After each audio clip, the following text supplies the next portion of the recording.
যশোর শহর। একটা নাম, একটা অনুভব, একটা ব্যস্ততা, এক চিরচেনা ছন্দে বয়ে চলা জীবন। যশোর শহরের মাঝেই যেন একটা হৃদস্পন্দন দড়া টানা, যেটা যশোরের কেন্দ্রবিন্দু বা প্রাণকেন্দ্র। এই জায়গাটা সারাদিন ব্যস্ত, চলাচল থামে না এক মুহূর্তের জন্য।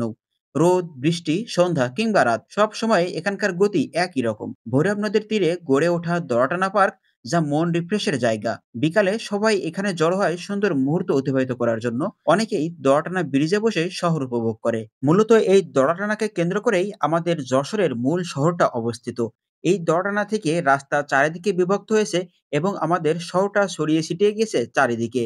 এখানে আসলেই দেখা যায় চারিদিকে সবাই যেন ব্যস্ত, সবাই যেন ছুটছে, অবিরাম ছুটছে।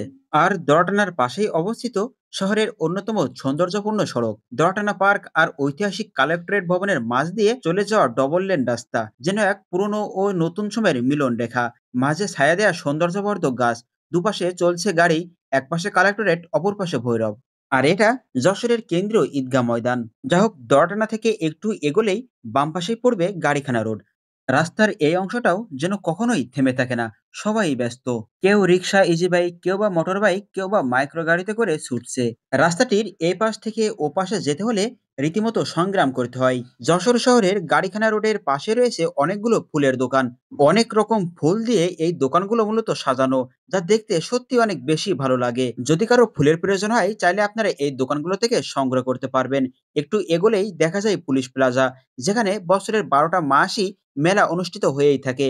বর্তমানে এখানে কিছু অস্থায়ী দোকানের ব্যবস্থা করা হয়েছে। যা হোক, একটু সামনে এগুলেই চোখে পড়ে যশোরের সেই অতি সুপরিচিত জাবির হোটেল, যেটা পরিণত হয়েছে একটি ধ্বংসস্তূপে। এক সময়কার নামি দামি হোটেল এখন একটি ধ্বংসস্তূপে পরিণত হয়েছে নিমিষেই। দেখে মনে হয় এজন্য ভূতেদের আবাসস্থল। ভবনটি বর্তমান যশোরের সব থেকে সুউচ্চ ভবন এবং পরিত্যক্ত অবস্থায় রয়েছে, যার অবস্থান যশোরের চিত্রার মোড়ে। এরপর একটুখানি এগোলেই চোখে মিলবে মাইকপট্টি, যেখানে সকল প্রকার ইলেকট্রনিক্স ও মাইক বা ফ্যান পাওয়ার এক নির্ভরযোগ্য ঠিকানা। বলতে পারেন জায়গাটির নাম ইলেকট্রনিক্স পট্টি। আর এই মাইক পট্টিতেও রয়েছে এক দামি রেস্তোরাঁ, নাম কাচ্চি ডাইন। তবে এমন একটা লোকেশনে এই রেস্টুরেন্টটি কেমন যেন একটা বেমানান মনে হয়। আমাদের যশোর শহরে রয়েছে অনেক অলিগলি, আর তার ভেতরে এই মাইক পট্টির গলিটা অন্যতম। এখানকার মানুষও যেন সারাদিনই ব্যস্ত থাকে।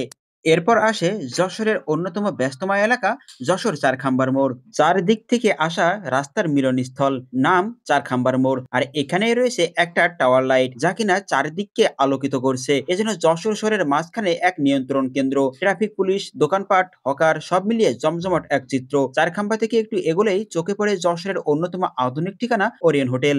নান্দনিক ডিজাইন, পরিষ্কার পরিবেশ আর পেশাদার সার্ভিসের জন্য আলাদা পরিস্থিতি তৈরি করেছে এই ওরিয়ন হোটেলটি, যার অবস্থান যশোর রেল রোডের পাশেই।